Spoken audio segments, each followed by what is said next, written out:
एक तो मैंने कहा कि प्रोफेसर के पागल होने की संभावना ज्यादा होती है। पागल हो ही जाता है ऐसा नहीं कहा। और यह दूसरा भी नहीं कहा कि सभी पागल प्रोफेसर होते हैं, ऐसा भी नहीं कहा है। संभावना ज्यादा होती है। असल में जहां भी तथाकथित शान का भार ज्यादा हो, बर्डन हो, वहीं चित्त विक्षिप्त हो सकता है। ज्ञान तो चित्त को मुक्त करता है, शान का भार विक्षिप्त करता है। और ज्ञान जो मुक्त करता है वह स्वयं से आता है, और ज्ञान जो विक्षिप्त कर देता है वह स्वयं से कभी नहीं आता, वह सदा पर से आता है। दूसरी बात पूछी है कि मनोवैज्ञानिक तो अहंकार को विकसित करने की बात करते हैं, मैं तो अहंकार को शून्य करने की बात करता हूं। मनोवैज्ञानिक निश्चित ही अहंकार को विकसित करने की बात करेंगे। सभी मनोवैज्ञानिक नहीं, बुद्ध नहीं करेंगे, कृष्ण नहीं करेंगे, महावीर नहीं करेंगे। फ्रायड करेगा, एरिक्सन करेगा, करेगा उसका कारण है क्योंकि फ्रायड और एरिक्सन के लिए अहंकार से ऊपर कोई और सत्य नहीं है। तो जो आखिरी सत्य है उसको विकसित किया जाना चाहिए। महावीर, बुद्ध या कृष्ण के लिए अहंकार आखिरी सत्य नहीं है, केवल बीच की सीढ़ी है। निरहंकार आखिरी सत्य है, अहंकार नहीं। ब्रह्म आखिरी सत्य है, अहंकार सिर्फ सीढ़ी है। इसलिए बुद्ध या महावीर या कृष्ण कहेंगे अहंकार को विकसित भी करो और विसर्जित भी करो। सीढ़ी पर चढ़ो भी और सीढ़ी को छोड़ो भी। आओ भी उस पर, जाओ भी उस पर से, उठो भी उस तक, पार भी हो जाओ। क्योंकि मन के पार भी सत्ता है, इसलिए मन का जो आखिरी सत्य है अहंकार, वह पार की सत्ता के लिए छोड़ने का पहला कदम होगा। अगर मैं अपने घर से आपके घर में आना चाहूं तो मेरे घर की आखिरी दीवार छोड़ना ही आपके घर में प्रवेश का पहला कदम होगा। मन की आखिरी सीमा अहंकार है, अहंकार से ऊपर मन नहीं जा सकता। क्योंकि पश्चिम का मनोविज्ञान मन को आखिरी सत्य समझ रहा है, इसलिए अहंकार के विकास की बात उचित है। उचित कह रहा हूं, सत्य नहीं। सीमा के भीतर बिल्कुल ठीक है बात, लेकिन जिस दिन पश्चिम के मनसशास्त्र को एहसास होगा, और एहसास होना शुरू हो गया है, जुंग के साथ दीवार टूटनी शुरू हो गई है और अनुभव होने लगा है कि अहंकार के पार भी कुछ है। लेकिन अभी भी अहंकार के पार का जो अनुभव हो रहा है पश्चिम के मनोविज्ञान को, वह अहंकार के नीचे हो रहा है। बिलो ईगो, बियॉन्ड ईगो नहीं हो रहा। अहंकार के पार भी कुछ है, मतलब अचेतन, चेतन से भी नीचे, अति चेतन नहीं, सुपर कॉन्शियस नहीं, चेतन के भी आगे नहीं। लेकिन यह बड़ी शुभ घड़ी है। अहंकार के पार तो कम से कम कुछ है, नीचे ही सही। और अगर नीचे है तो ऊपर होने की बाधा कम हो जाती है। और अगर हम अहंकार के पार नीचे भी कुछ स्वीकार करते हैं तो आज नहीं कल ऊपर भी स्वीकार करने की सुविधा बनती है। मनोविज्ञान तो कहेगा अहंकार को ठीक, शुद्ध, साफ, संश्लिष्ट हो जाना चाहिए। यही इंडिविजुअलाइजेशन है, यही व्यक्तित्व है।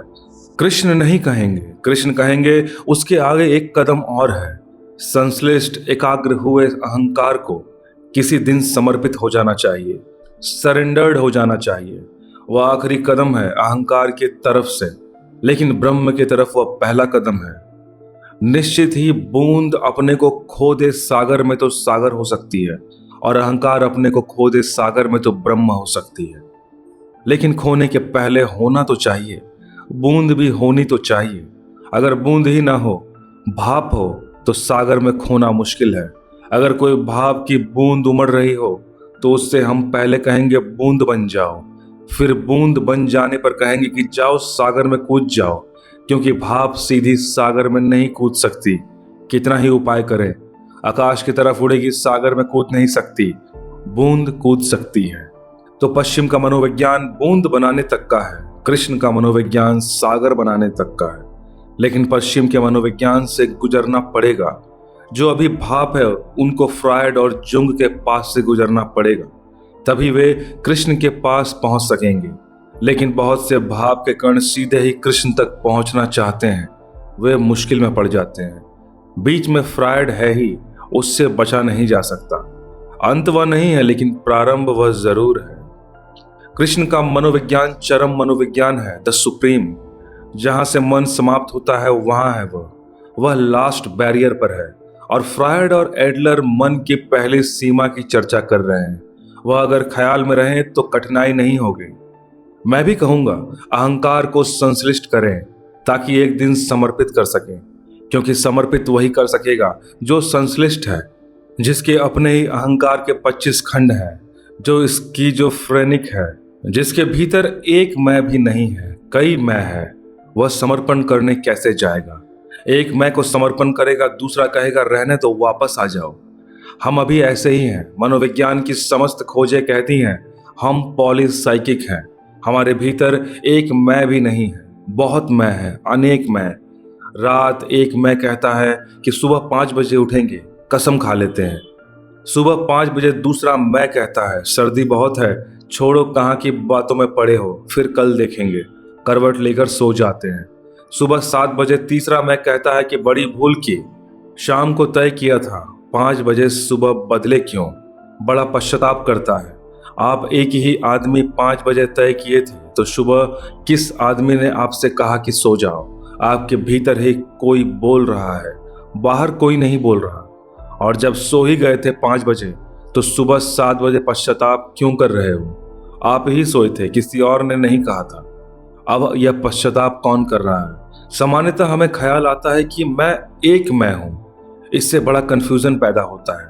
हमारे भीतर बहुत मैं है। एक मैं कह देता है कि उठेंगे, दूसरा मैं कहता है कि नहीं उठेंगे, तीसरा मैं कहता है पश्चाताप करेंगे, चौथा मैं सब भूल जाता है, कोई याद नहीं रखता इन सब बातों की, और ऐसे ही जिंदगी चलती चली जाती है। मनोविज्ञान कहता है पहले मैं को एक करो। एक मैं हो तो समर्पण हो सकता है, 25 स्वर हो तो समर्पण कैसे होगा? इसलिए भगवान के सामने एक मैं तो झुक जाता है चरणों में, दूसरा मैं अकड़कर खड़ा रहता है वही मंदिर में। एक मैं तो चरणों में, मैं सिर रखे पड़ा रहता है, दूसरा देखता रहता है कि मंदिर में कोई देखने वाला आया है कि नहीं आया। एक ही आदमी खड़ा है पर 2 मैं है। एक वहां चरणों में सिर रखे है, दूसरा झांक कर देख रहा है कि लोग देख रहे हैं कि नहीं देख रहे हैं। अब समर्पण कर रहे हो तो लोगों से, देखने वालों से क्या लेना देना है? एक मैं नीचे चरणों में पड़ा है, दूसरा मैं कह रहा है कहाँ के खेल में पड़े वो सब बेकार है, कहीं कोई भगवान नहीं है। एक मैं इधर ईश्वर भगवान के चरणों में पड़े हुए है, दूसरा मैं दुकान पर बैठा हुआ काम में लगा है। मैं संश्लिष्ट होना चाहिए, तभी समर्पण हो सकता है।